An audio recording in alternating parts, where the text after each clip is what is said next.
O futuro não tem forma. Você não consegue tocá-lo, enxergá-lo, senti-lo. Aliás, o futuro sequer existe fora da nossa mente. Ele é uma ideia que desaparece a partir do momento que a alcançamos.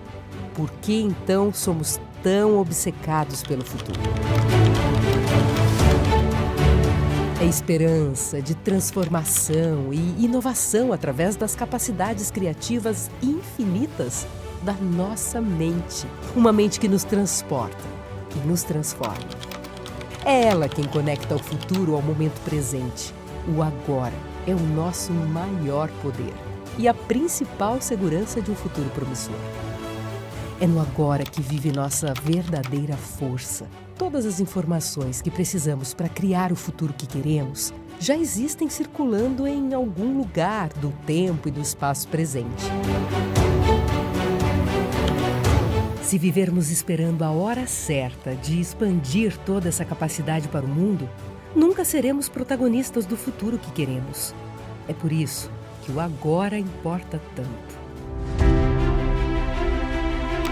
Você pode até tentar se manter parado, achar que está confortável do jeito que as coisas estão, mas a mudança é a única constante do universo. Até a inércia vai impulsioná-lo para frente. Não tem outro jeito, o futuro sempre nos alcança. Ele está aqui. Nós somos o futuro. Quer transformar alguma coisa? Transforme agora. Quer fazer a diferença? Faça agora. Só é protagonista do futuro quem é protagonista do agora. A transformação é a nossa única certeza.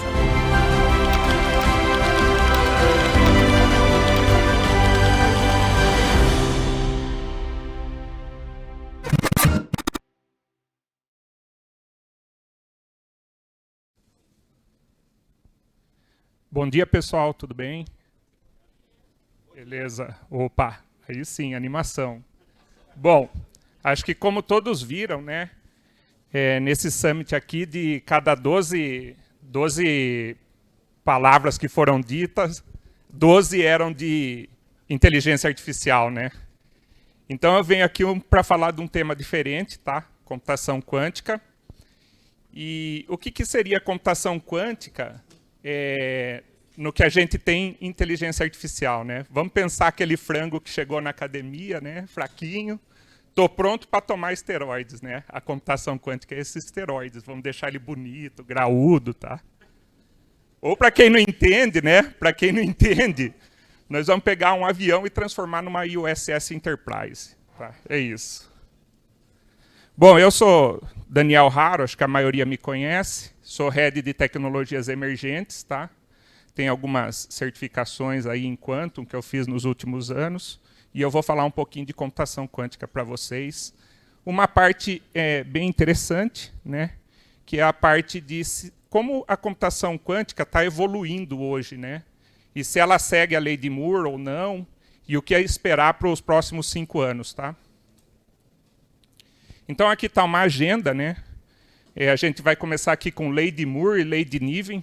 Aí vocês devem estar pensando, pô, o Haro virou advogado? Não é nada sobre leis aqui. Tá? Na verdade, isso aí nem é lei, na verdade. Tá? Aí a gente vai falar se mais que qubits são suficientes, a respeito de erros, correção de erro, codificação quântica e onde estaremos em 5 anos. Tá?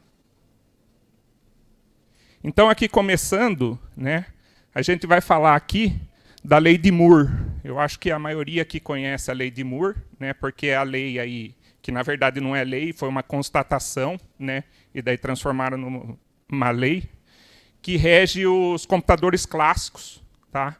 Até hoje em dia. Por que até hoje em dia? Pelo seguinte, se a gente for ver na escala ali, né, de tamanhos, hoje a gente está na escala de 2 nanômetros. Né? E 2 nanômetros é do tamanho de uma fita de DNA, da largura dela. Tá? Então, isso, né, quando o Moore criou, não sei, ele deve ter pensado nisso, que um dia ia chegar nesse ponto, tá? Mas foi lá em 1965, ele falou que de ano em ano, né, o poder computacional ia dobrar. Depois de 10 anos, ele revisitou essa lei e ele viu que de 2 em 2 anos isso aí dobrava. Tá? Só que ele demorou 10 anos aí para constatar essa lei, aí, vamos dizer. Né? E muita gente fala que é de 18 em 18 meses, mas isso é uma interpretação errada. Né? Por que é uma interpretação errada? Porque quando o David House fez essa interpretação de 18 meses, ele não falou que é a quantidade de transistor num chip. Ele falou que é a capacidade de processamento de um chip com a mesma energia. Tá? Então, existem 2 interpretações aí, e que o pessoal mistura, e daí vocês vão ver no próximo slide que isso causa um problema na evolução aí, tá? Então, hoje a gente está no limite de 2 nanômetros. Por quê? Porque, eu não sei se vocês conhecem semicondutores, a gente tem aonde entra a corrente e aonde drena a corrente, no meio tem o silício ali, vamos dizer. Né? Se fica muito perto a fonte do dreno, em vez da corrente passar pelo silício, ela pula direto por fora do silício, e aí não tem computação. Tá? Então, de certa forma, a gente ia chegar na computação quântica de um jeito ou de outro. Tá? Porque a gente está indo para uma escala muito próxima de um átomo, e na hora que a gente chega nisso, a gente bate de frente com a quântica. Tá?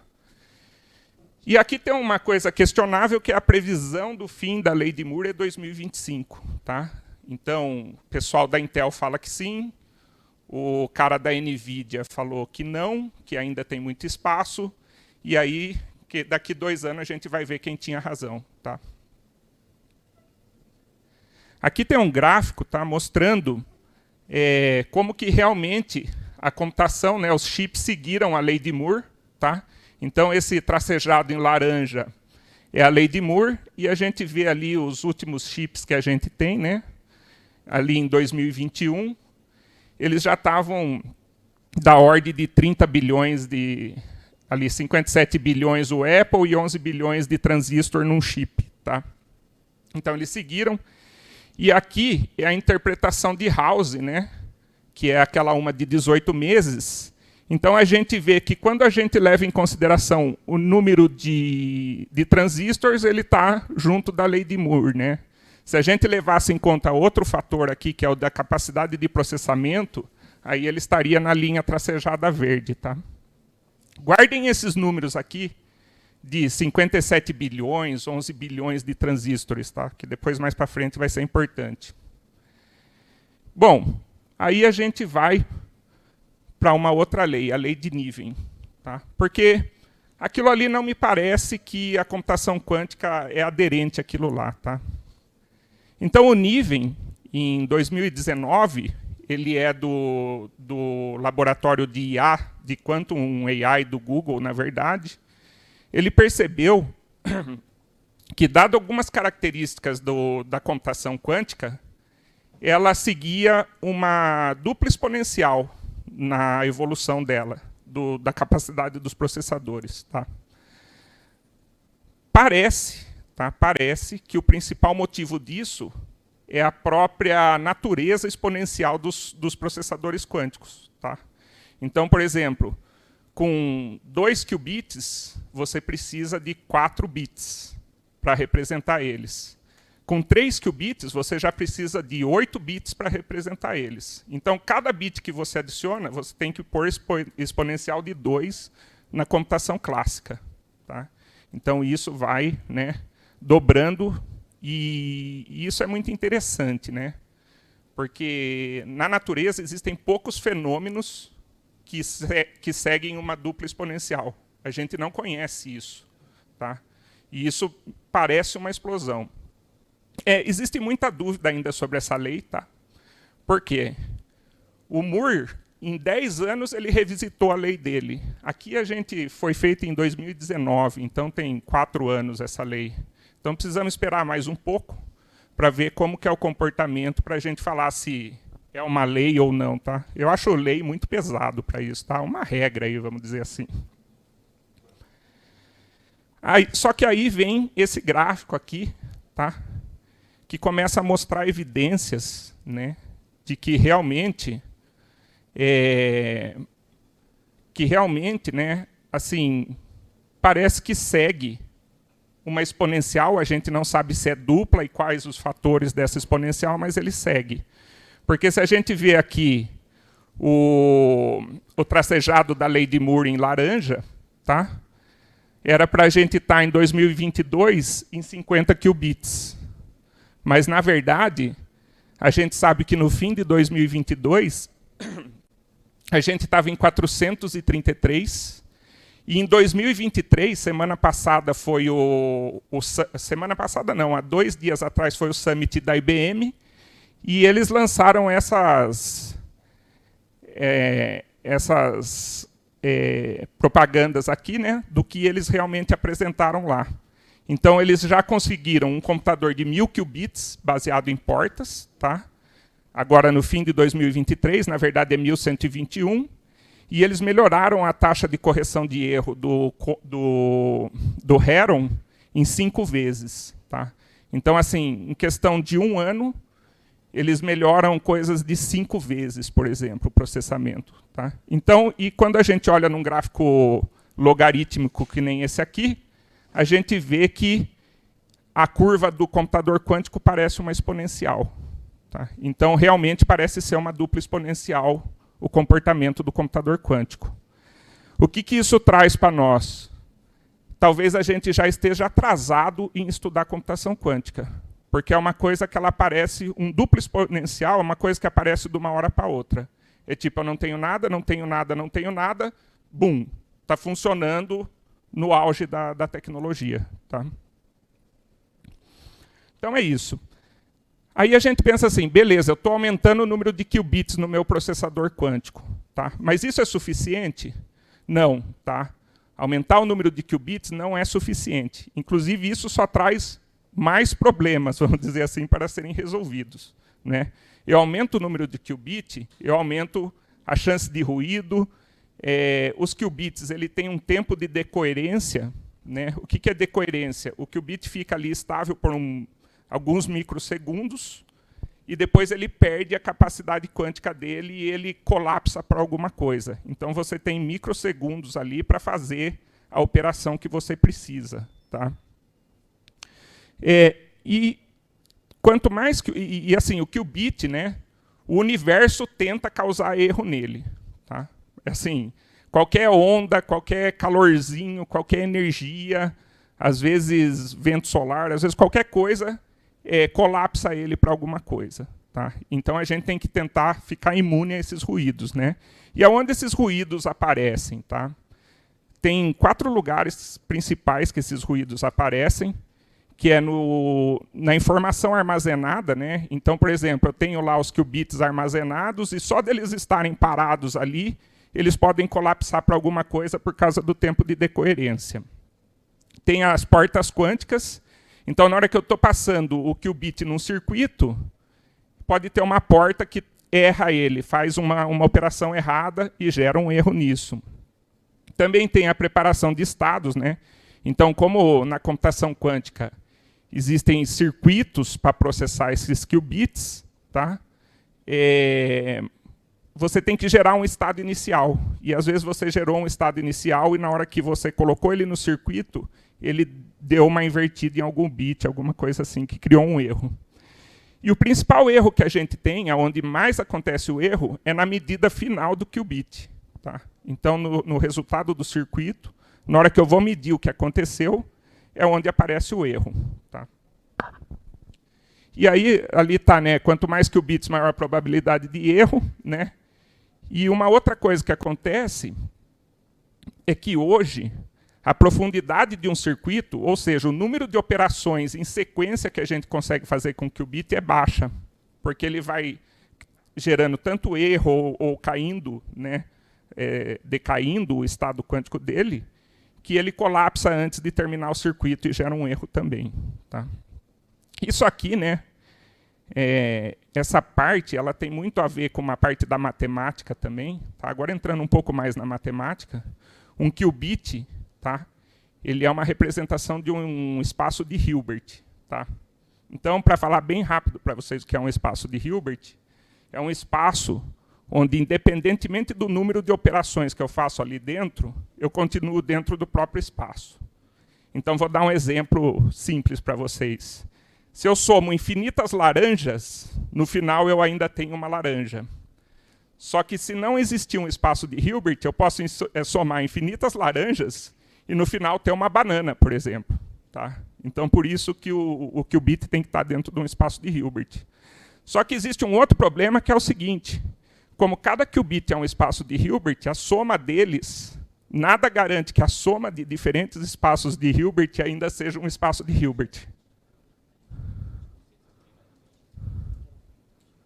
Hilbert é o nome de uma pessoa que criou essa definição de espaço. Aí,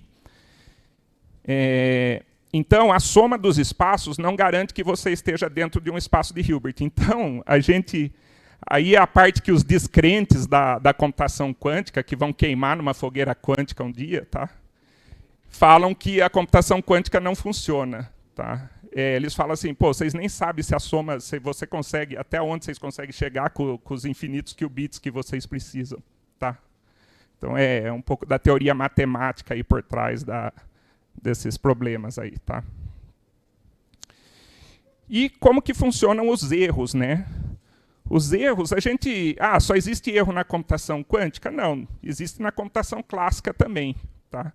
Só que na computação clássica, como é que acontece um erro? Isso acontece muito naquele cenário que vocês viram, por exemplo, de comunicação 5G, 6G, comunicação sem wireless, né, ou na fibra. Você transmite uma informação e, durante essa transmissão, algum bit ali dentro troca de valor. Tá? Então, vocês podem ver aí, tem o 111, eu transmiti ou fiz uma operação em cima disso, ficou 110, né? E aí é um erro no final, na hora que eu vou ler isso. Na computação quântica, para variar, é um pouco pior. Tá? Porque, além do bit flip, que é o nome desse erro, quando você troca o valor de um bit, ele também tem o phase flip. Tá? O phase flip, o que acontece? O qubit ele não está só no espaço de 1 e 0. Né? Ele está no espaço dos números irracionais. Tá? Então, existe uma parte irracional ali, que significa a fase do qubit. Isso não aparece de cara para nós, mas quando a gente está em alguns tipos de operações, se mudar a fase do qubit também causa erro na operação. Tá? E, graças ao universo da matemática aí, né, e os matemáticos, né, eles descobriram como corrigir esses tipos de erros, tá? Tanto na computação clássica quanto na computação quântica, tá? E daí eu vou falar depois a diferença de que tem da correção de erro na clássica para a quântica. Na computação clássica, quem fez engenharia aí deve ter sofrido bastante na mão dos códigos de Hamming, tá? Que é a parte de correção, a parte de paridade de bits para checar se uma transmissão está certa ou não. Tá?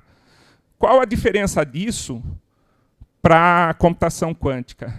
A computação clássica é muito legal, que você pega lá um bit e você mede ele e ele não se autodestrói. Tá? Então você consegue medir um bit e ver se ele está certo ou não.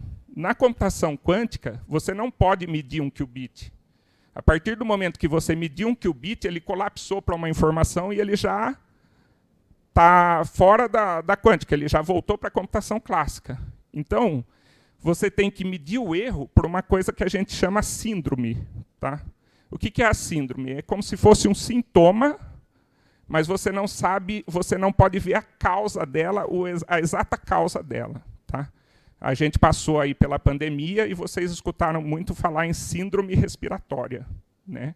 Então, o que acontecia? Você tinha o sintoma de problemas respiratórios, isso era tratado, mas não sabia se você tinha Covid ou gripe ou qualquer outra coisa. Depois, com muito teste, você sabia. Tá? Então, o tratamento de erros aqui na computação quântica é igual. Você cria um circuito, que são esses circuitos basiquinhos aqui, né? Então, vocês veem que, por exemplo, só para corrigir erro, eu já aumento o número de processamento de qubits, tanto o número de qubits quanto as portas que vão operar nesses qubits, e aí o circuito começa a ficar muito grande, só para corrigir o erro do próprio circuito. Tá? Então, é uma coisa que causa algum problema. Né? Hoje a gente está na ordem de 1 qubit para algumas centenas de qubits para corrigir o erro. Então, por isso que o pessoal fala, um computador de 1000 qubits ele não é tão utilizável assim. Realmente, se a gente for corrigir erro nele, né, ele dá 10 qubits lógicos, mais ou menos. Dá até menos, tá? Deve dar uns 4, 5. Então, assim, tem todos esses problemas aqui que tem que ser resolvidos. Tá? Aí o outro problema aqui também não é só da leitura, né? É que não se clona um qubit também. Tá? Eu não consigo pegar um qubit e falar, eu quero um outro qubit igual a ele. Isso não se faz na computação quântica. E aí, indo na parte de correção de erros ainda, né, que a gente está evoluindo, porque tem um monte de gente pesquisando isso. Tem esse Quantum Low Density Parity Check, que é uma técnica, tá? E que tem vários modelos dentro dessa própria técnica. Então, ela usa aí, né, ela codifica K qubits lógicos em N qubits físicos em uma distância D. Tá? Isso aí depois eu deixei aqui mais para a gente ter uma ideia do que é, mas tem que estudar um pouco mais para entender o que isso significa. Então, tem o código de Shor, que foi um dos primeiros sistemas de correção de erro quântico. Tá? Então, ele codifica 1 qubit lógico em 9 qubits físicos, mas assim, a gente já sabe que hoje não funciona. Tá? A gente precisa de muitos outros qubits para fazer isso. Né? Aí tem o código de Steene, o código CSS é o Shor, o Steene e um outro cara que melhoraram o código deles. E aí tem os topológicos quânticos de Kitaev. Tá? Que o que o Kitaev falou? A gente pode... como é que eu posso desenhar, né? Colocar esses códigos de correção em um reticulado tórico, que chama. Né? Então, pensa aquele Dunnett, e ele cria vários pontos nesse Dunnett, e ele começa a distribuir os qubits ali com correção de erro de várias formas, e conforme ele muda as formas ali, dá um ganho maior ou um ganho menor na correção de erro. Tá? E uma outra técnica, aqui a gente está sempre falando na QLDPC, a gente está sempre falando de adicionar outros qubits no sistema. Tá? Quando a gente vai para códigos bosônicos, né, a gente não adiciona qubits no sistema, a gente adiciona qubits no sistema, tá? Que são outros tipos de partículas. São partículas que seguem o modelo estatístico de Einstein-Bose, tá?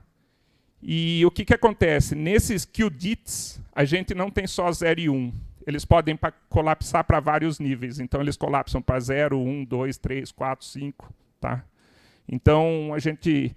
E além de não inserir, teoricamente, mais ruído no sistema, a gente tira para um outro tipo de correção de erro, tá? Mas também quântico.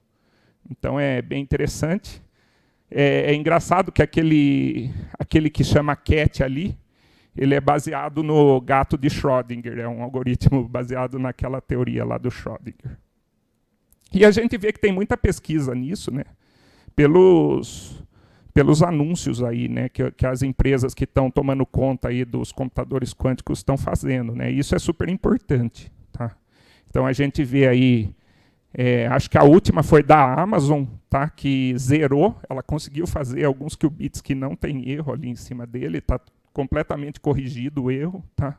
Só que são poucos qubits. E a IBM também, esses dias atrás, aí, lançou alguma coisa aí que ela conseguiu melhorar bem o algoritmo de correção de erro dela, tá? Bom, beleza. Baseado em tudo isso, sabemos que a gente consegue aumentar os números de qubits, sabemos que a gente consegue corrigir os erros em cima deles. Aonde a gente vai estar daqui 5 anos. E sabendo da provável lei de Niven, tá? Ainda não sabemos se ela é realmente x ao quadrado, né? Mas ela se comporta alguma coisa parecendo isso. Então, aqui eu coloquei primeiro os que eu tenho, vamos dizer assim, é difícil falar para vocês que eu tenho certeza, tá? Porque certeza no futuro é muito complicado. Mas a gente tem muito indício, tá? Que a criptografia pós-quântica, eu acho que em 5 anos a gente vai estar vendo aí ela já implementada em alguns sistemas em produção. Tá?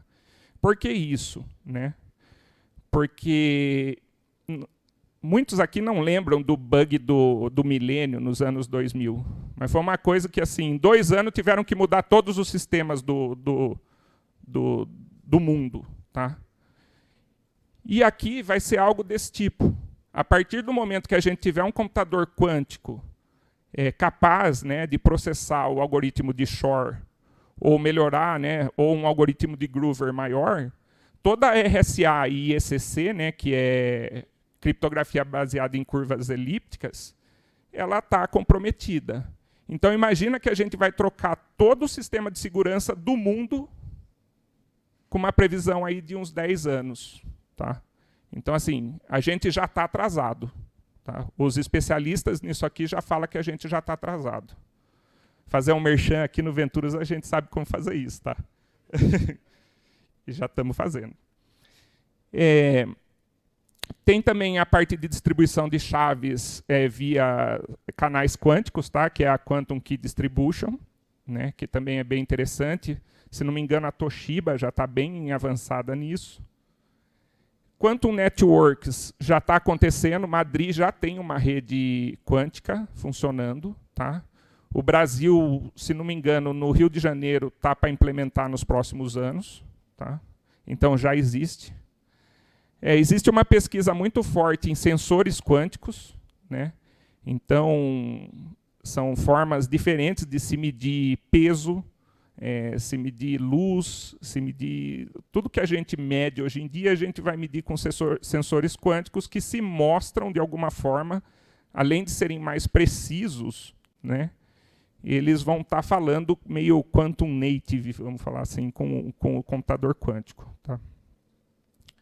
Aí tem a parte de novos algoritmos, né? Então, novos algoritmos aí de otimização e fatoração, e é aí que entra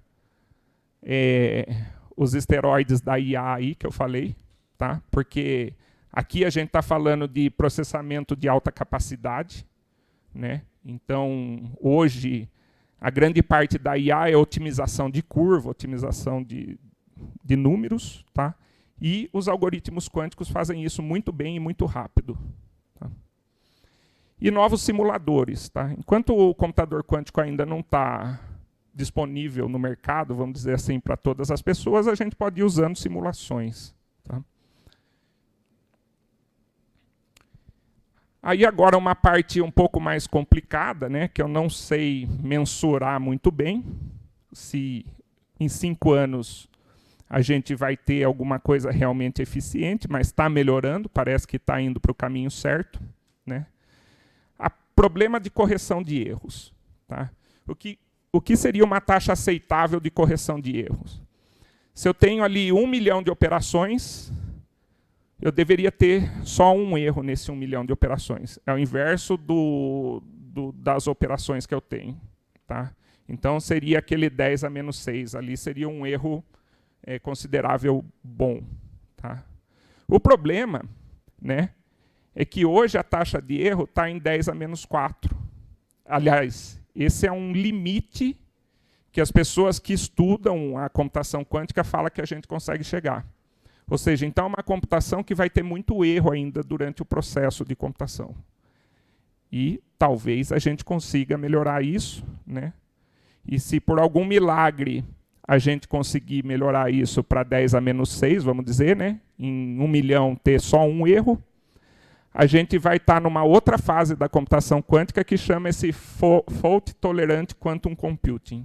Ou seja, o computador quântico, os erros que estão dentro dele podem ser, de certa forma, desconsiderados. Tá? A gente pode trabalhar de uma forma mais tranquila com o computador quântico.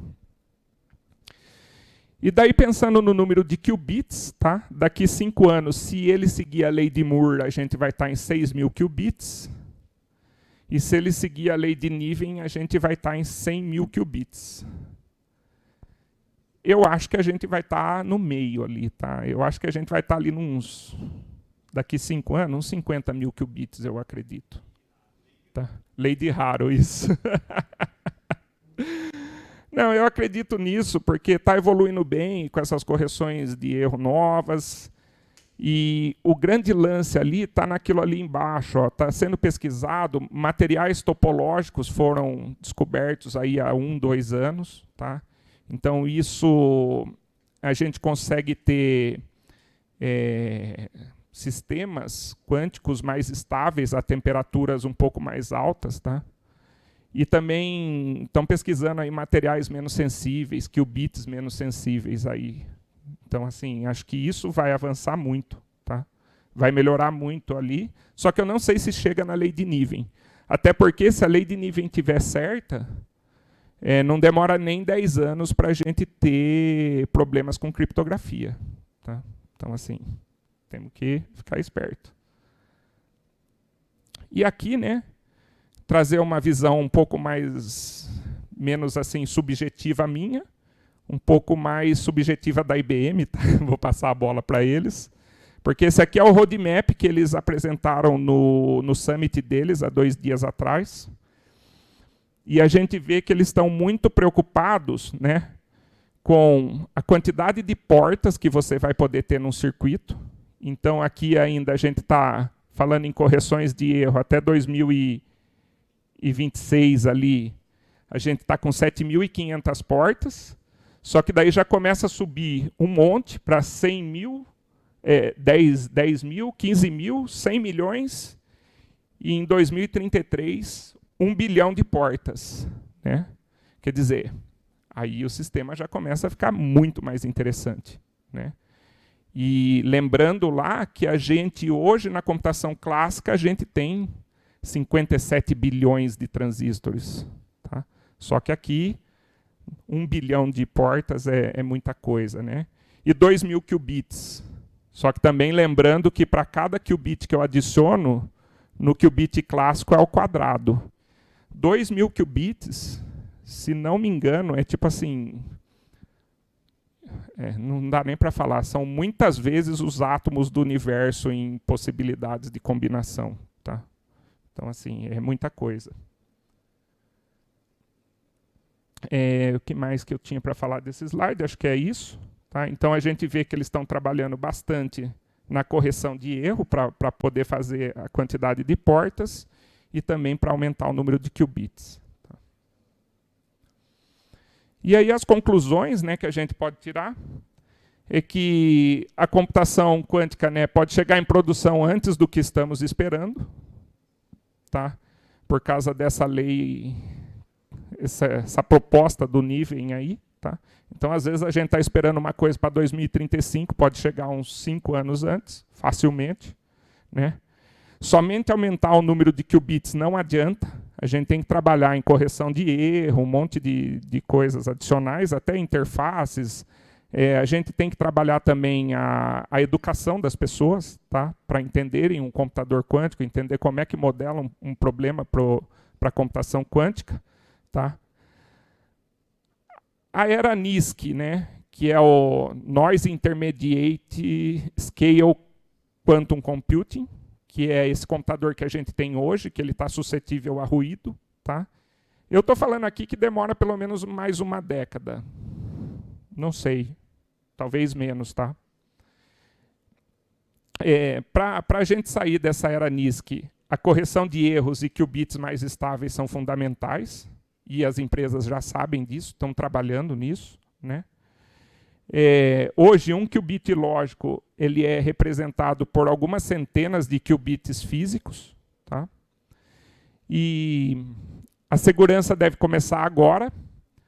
Então, isso é fato. Tá? Isso é senso comum entre quem trabalha com segurança hoje, que a implementação desses algoritmos que o NIST selecionou esse ano, o NIST selecionou 4 algoritmos, tá?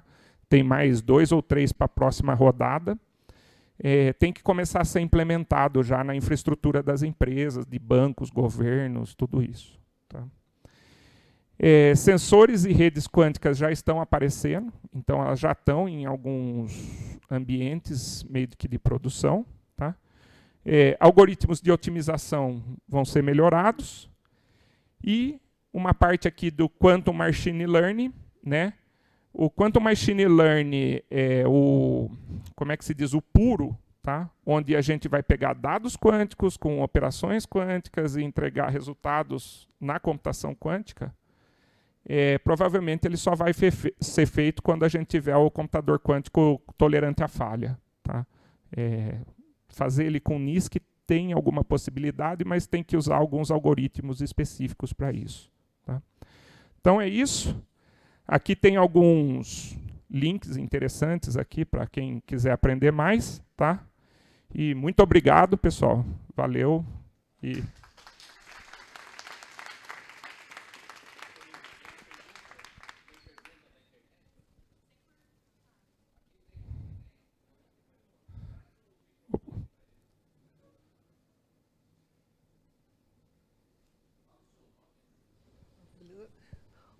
Alô? Opa. Bom dia, Daniel. Meu nome é Johan. E uma dúvida que eu tenho é que esse ano tiveram várias notícias de supostas fabricações de supercondutores, só que não deram certo. E gostaria de saber quais são os benefícios, o que beneficiaria o computador quântico com esses supercondutores, caso teriam sido descobertos. Sim, legal. Isso aí é o seguinte, quando a gente está trabalhando nas partes intrínsecas dos átomos ali, né, nas partículas, né, que nem eu falei, tudo é ruído. Tá? O universo faz um ruído ali.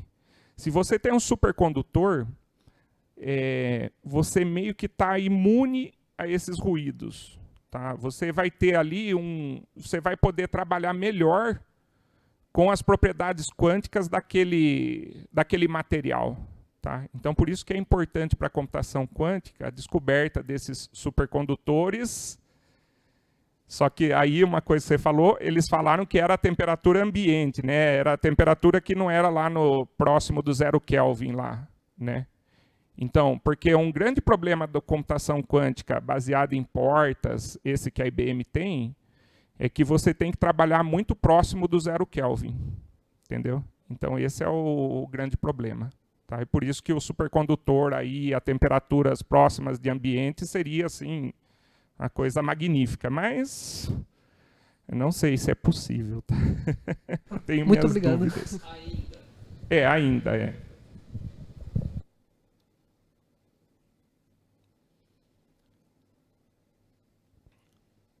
Mais alguém?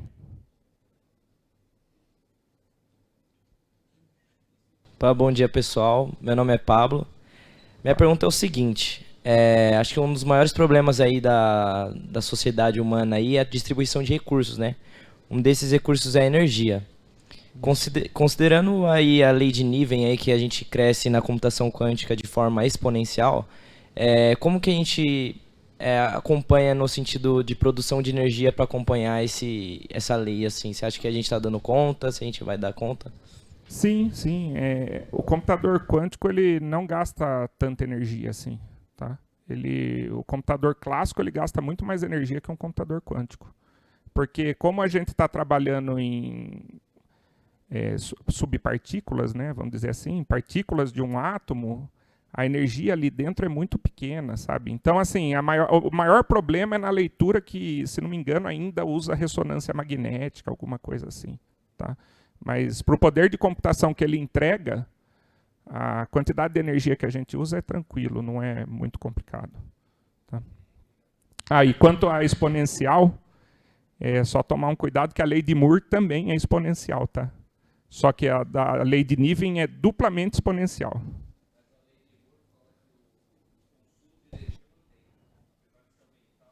Isso, é porque você fica no mesmo... Porque você fica no mesmo tamanho de chip ali, né? Uma pergunta aqui é do Marcos. Vou ficar aqui. Como, por exemplo, né, na computação quântica, a gente sabe que hoje os nossos periféricos eles esquentam, ele tem os hardwares, né? E como é que você vê isso na materialidade, né, no hardware, nessa questão da energia, nessa questão de equilibrar, né? Tudo isso. Tá, acho que... Vamos ver se eu entendi a pergunta. Hoje a gente não vê ter um computador quântico pessoal, vamos dizer assim. Tá. Porque hoje o que acontece? O computador quântico ele tá na nuvem, né? São alguns lugares que tem esse computador. Agora teve um que foi um supercomputador que a IBM instalou em Tóquio, se não me engano, tá? E ele vai ser assim, não sei se ele vai esquentar, o que vai acontecer, mas ele fica isolado, né? É um computador que ele tem o ambiente dele ali, que nem hoje a gente tem nos data centers, tem um lugar especial para os computadores que processam os servidores, né? Onde tem temperatura especial, redundância de energia. O computador quântico é igual. Ele vai ter que ficar num lugar especial para ele e tal. Talvez daqui uns 100, 200 anos a gente tenha um módulo quântico especial no nosso computador. Tá? Porque uma coisa que é legal deixar claro, a computação quântica não resolve tudo. Tá? Ela é muito boa para processar dados, muitos dados, para a parte de sensores. Mas, por exemplo, hoje a computação clássica resolve muitos problemas de forma bem legal. Por exemplo, apresentar uma tela, resultados numa tela, teclado, isso aí seria um desperdício fazer isso com computação quântica. Tá? Então, vai ter sempre uma palavra muito difícil, porque sempre pode durar muito tempo, e eu não sei o que acontece, mas durante um bom período aí, a gente ainda vai ver a interação entre a computação clássica e a computação quântica. Tá? Valeu. Mais alguém? Não? Eu tenho uma dúvida. Meu nome é Vinícius. Tem uma dúvida quanto à relação segurança, justamente que você tinha comentado. Porque a gente sabe que a computação quântica ela dá um salto muito grande para a gente de questão de criptografia, né? Tanto para criptografar quanto para fazer o processo contrário também, certo? Isso. E aí, você comentou da aplicação para bancos, militar e governo. E o quanto que a gente tem assim, de esforços, que você consegue comentar, né? Que a gente tem de esforços brasileiros, por exemplo, porque no sentido de, a partir do momento que um governo tem acesso à computação quântica, os outros estão meio que... na questão de espionagem, assim, estão meio à mercê do poder do outro, certo? Sim, sim. Então, o quanto você conseguiria comentar, assim, do que a gente tem de esforço nacional e mesmo internacional nesse sentido, né? De ter pelo menos uma equalização desse poder, assim. Sim, legal. Não, isso faz todo sentido, né? Inclusive, existem ataques hoje que é o seguinte, as pessoas fazem dump de bancos de dados ainda criptografados, mesmo que eles não consigam descriptografar, para daqui, talvez, 10 anos, descriptografar isso e pegar um monte de informação. Tá? Então, talvez já tenha governo fazendo isso, né? Existe hoje uma corrida, quem está na vanguarda aí é China e Estados Unidos, para variar, né? Brasil está começando a ter uma cena de computação quântica agora, tá? Onde está tendo um investimento, mas ainda muito tímido perto desses outros dois países. Esses países estão investindo 10 bilhões de dólares até 2030 em computação quântica. O Brasil está na casa aí de uns, se melhorou um pouco, 100 milhões de reais. Saca? Então é muito pouco, né, perto do que eles investem. E assim... só que hoje, né, a gente já tem como criptografar as coisas para ficar imune à computação quântica. Então, assim, de certa forma, é só a gente querer que a gente já começa a se proteger. Tá? Mas também, de certa forma, eu que já fui da cibersegurança, a gente sabe que as pessoas só começam a se proteger depois que elas são atacadas. Então, tem um dilema aí, né? Então, é mais questão das pessoas se conscientizarem que é uma ameaça que está próximo e que elas devem se proteger. Eu acho que é mais nessa linha. Tá? Beleza. Bom, acho que é a última, né? Acabou o tempo aqui. Obrigado mais uma vez, pessoal. Quem tiver interesse, só vir conversar comigo. Tá? Que a gente aí está com um grupo aqui no Venturus agora de computação quântica. A gente pesquisa tanto a parte de segurança quanto a parte de otimização. Tá? Então... venham conversar com a gente aí, que a gente tem muito interesse nessa área. Obrigado, pessoal, mais uma vez.